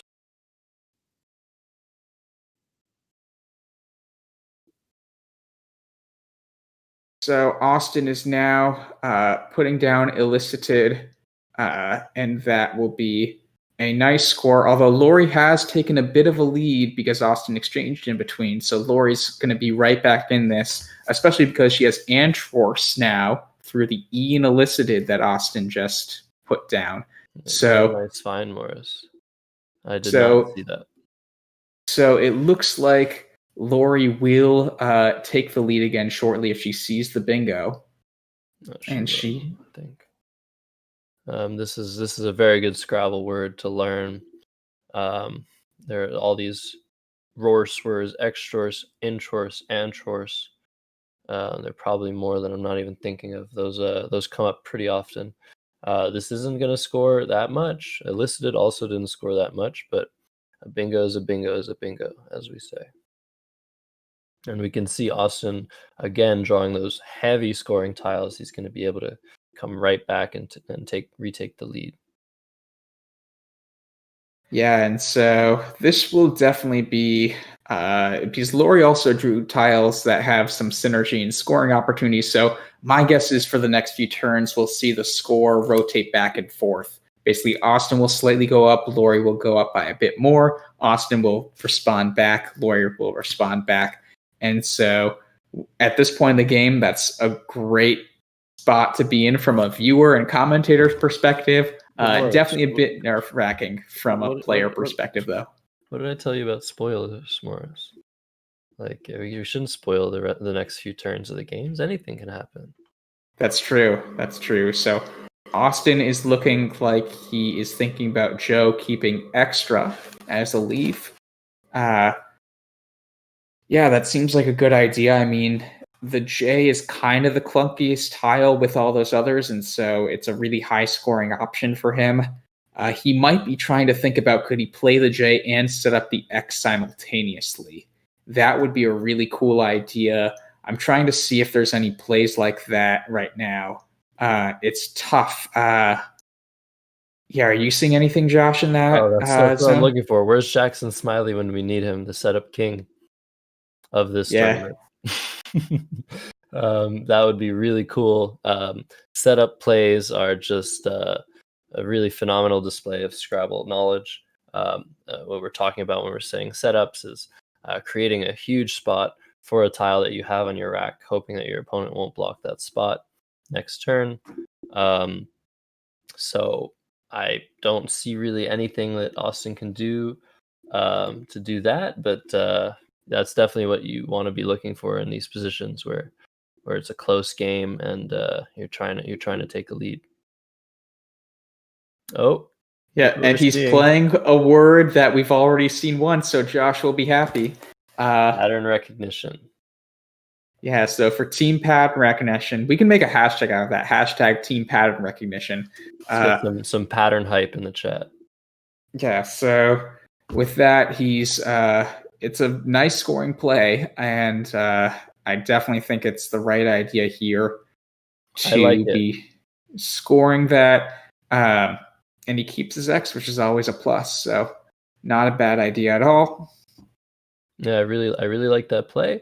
It's, I think, better than JO, despite extra being a really nice leave, because JO does create a big spot for Laurie to come back. Ryoja takes away a big spot for Laurie.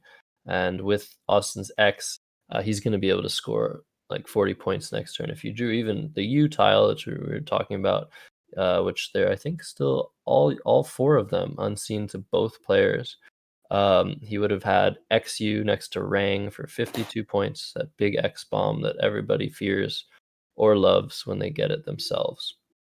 So Ryoja, again, very nice play.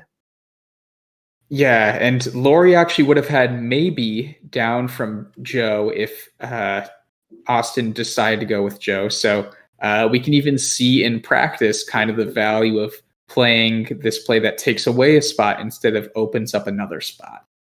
But it looks like she was scanning her cursor at the spot right below Meanie. Maybe she's trying to find a word there.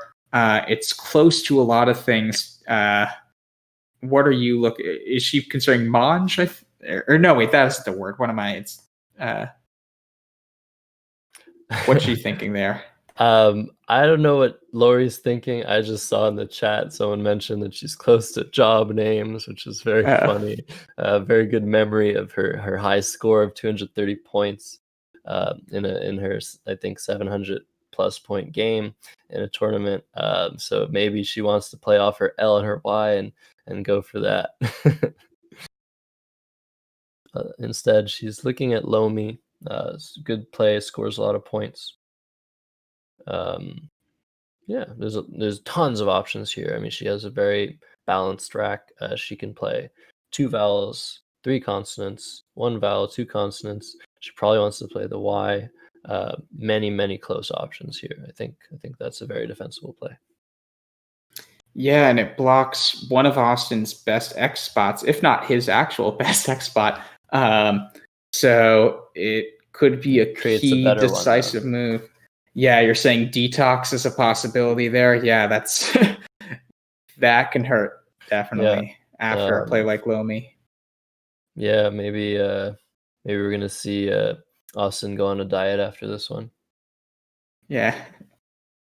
But that's you're always looking for those spots with your X on open boards such as these. Those spots are usually somewhere. Just look at those triples, those doubles, and try to see what you can do. Detox, great play, 58 points. Austin pulls ahead by 31, and LAURIE, as we were saying, draws 2 of those 4 U's. Austin drew 1 himself, and as prescient as I am, that's a very unfortunate draw if you're LAURIE. Yeah, I mean, it's really tough because a lot of the highest scoring plays like BAP right above Detox keep UUV. So this looks like a better idea, playing Gov, getting rid of 2 of those 3 letters you essentially want to get rid of very soon. LAURIE's only down by 18, so she doesn't need to go broke for bingo, but she definitely can't be slowed down by those tiles so much. Absolutely. And Austin drawing, you already had the F and the H. The F and the W. He's really going to be able to score many points over 2 or 3 turns here. He probably wants to ideally get rid of his U. That's why we saw him put down HUE there. But that is the better spot that he's putting his tiles in.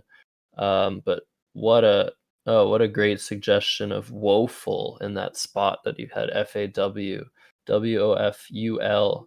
Incredible find there. It's very hard to see that word. That's definitely the right play.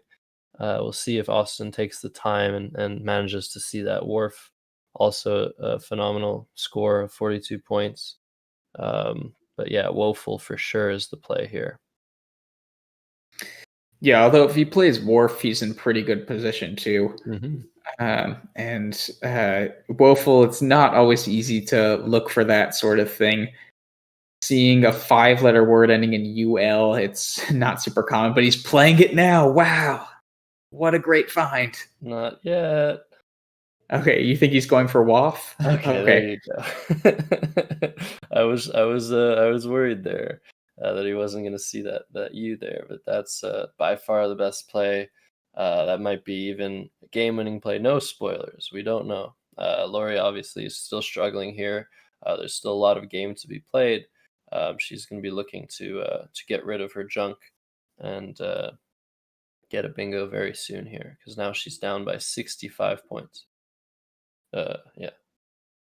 Yeah, so with Austin's last few plays scoring so much, he does take the leads. And so LAURIE needs to start thinking about what is her strategy. How does she have to map out the next few turns to really give her best shot of winning? It looks like she might be playing down her B on the 3rd column, potentially. She's hovering with it right now.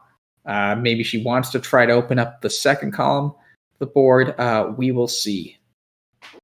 Yeah, she might want to do something like ebb on the top row there as she's putting the tiles down. Don't worry, there's no like delay. Like I didn't see her put those tiles down before you guys. Obviously that's a nice score, but the leave is just not very palatable. So we'll see if she takes that back and tries to find something better for her own rack. I'm not seeing that. It's tough, and Austin is going to be able to also play underneath Woeful next turn. He did keep AH last turn, which plays directly underneath, making Oda and Fe, which is a Hebrew letter. And so it could be, and he also picked up a P though, which makes it even more strong, making PAH. So it looks like he's probably going to go there next turn. And so LAURIE just really needs everything to go right from here on out. She's looking like she's going to go with a more bingo-friendly leave, playing Poor. But I like that idea. It does keep ebb for next turn, I guess. But with Austin, board. That's true. But Austin wastes no time to play Pa, keeping AIST, and that gives him a really commanding lead. Yeah, that's a lot of points there. Was it 38? He's really building up a very very healthy lead. Laurie did draw decently here. Nowhere for Dabbier, if we can see some dabs in the chat. Mostly by Josh Greenway, I would presume. Yeah, it's not an easy position. My guess is she'll spend a lot of time on this turn just because she needs to start thinking about how can I win this game.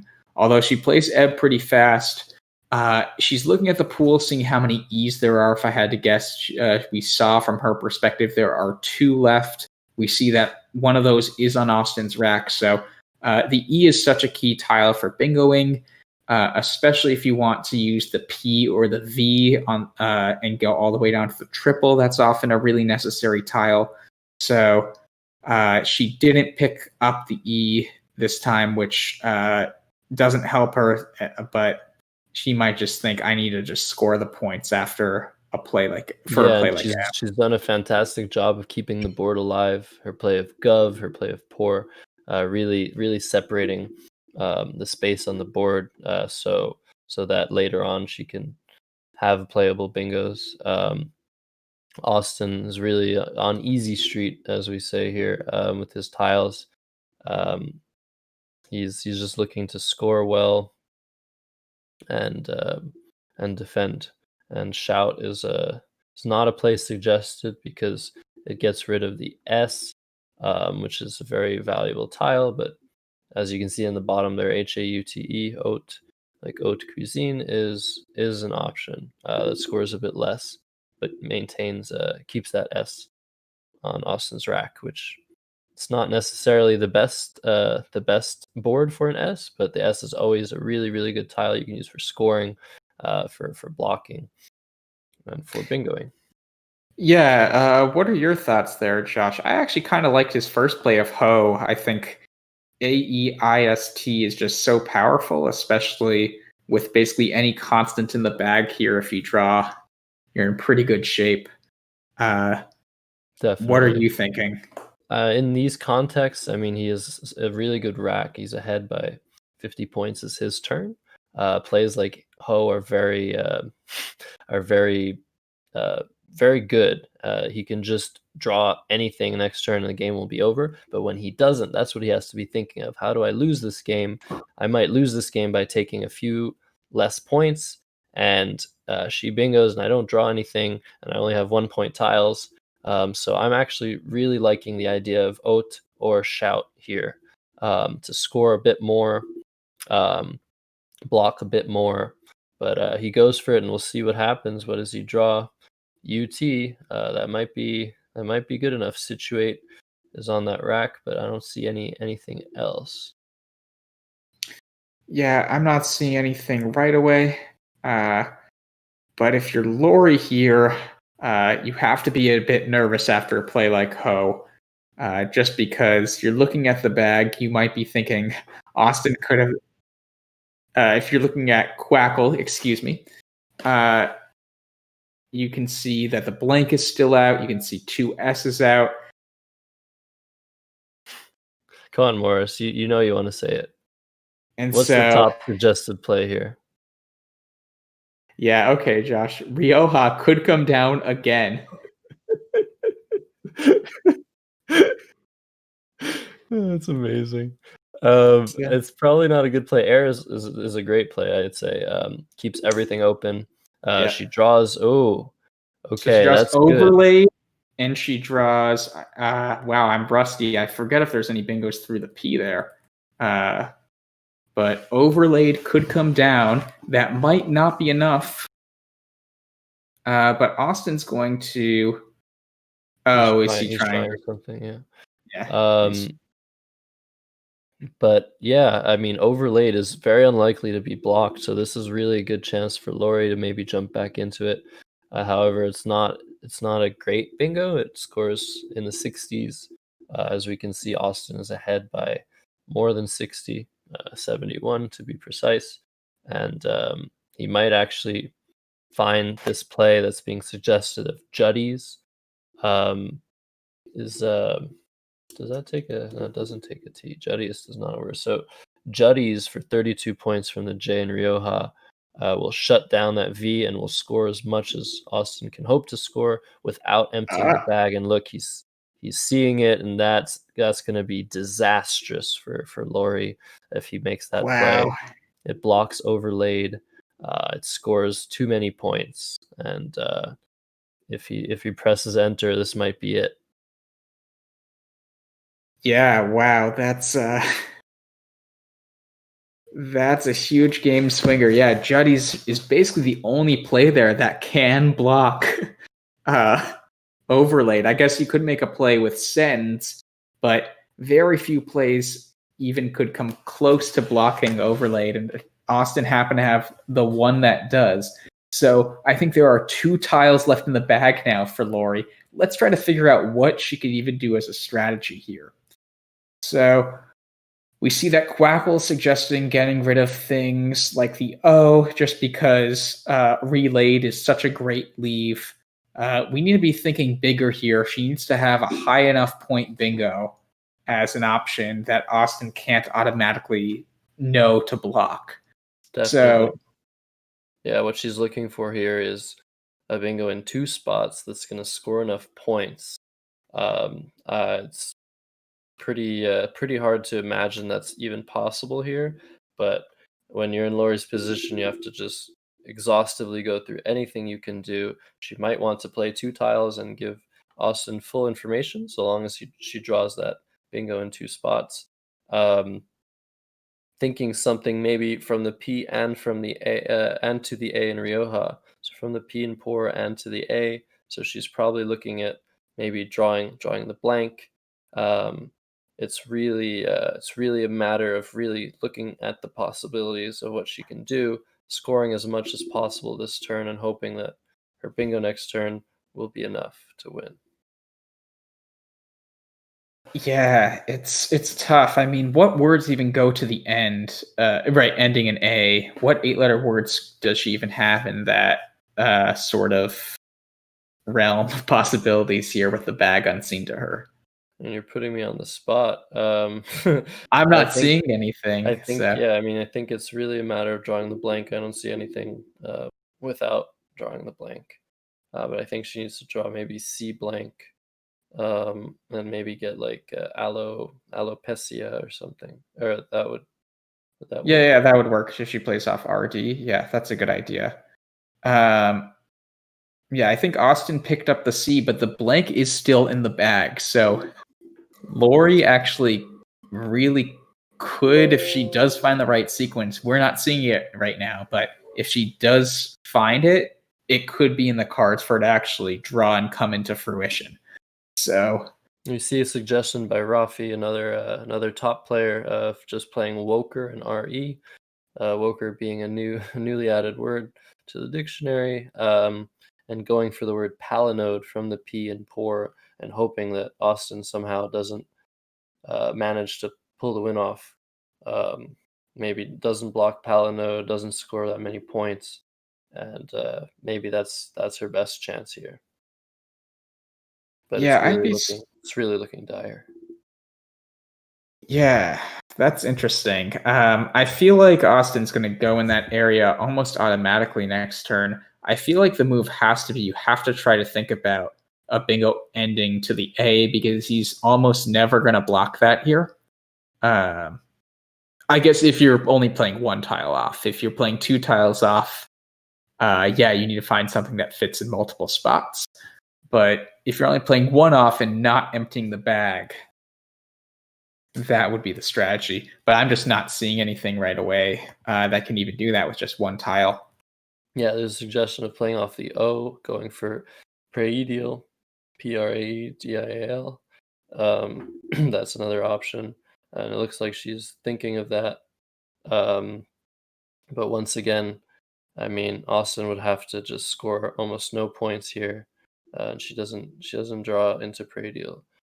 Padlier is a thing, but that's definitely not a word. yeah, so it looks like that's it, I think. Even if Laurie does have something that I don't see, it's just not going to score enough. And Austin can basically just do anything. The very interesting thing about this position is that from Austin's perspective, she must have the blank, but she doesn't. And from Laurie's perspective, he must have the blank, but he doesn't. The blank has been left in the bag as the last tile, which is just really, really bizarre when that happens. I know whenever I'm playing a game and the last tile is a blank, I'm just like, what is going on? I get a little jerk. I'm like, whoa, I guess that was possible. Yeah, especially because the blank, people think that not only because everyone's thinking about the blank, it's the most important tile in the game, but people hoard it for multiple turns if it's not worthwhile. So when you see plays like PO, Gov even potentially a bit earlier, he might be thinking, okay, she's really trying to just groom her rack towards something. And Austin here is just like, okay, I mean, she's going to bingo. I can't prevent it. I'm just going to score as many points as possible. Case does that. It's by far the highest scoring play on the board. And he's going to be ahead 120 points, 119 points. And that's going to be way too much. Yeah, so it looks like Austin will get a sweep this round, and with a 420 to 299 lead now. And he picks up the blank. Which is just, if Laurie knew, she would be like, oh, are you kidding me? Yeah, this was an incredible sweep by Austin. Very well played by Laurie. Very, very nice plays on both ends. And Laurie was always seeming to play from behind in this last game, and she just wasn't able to come up with it.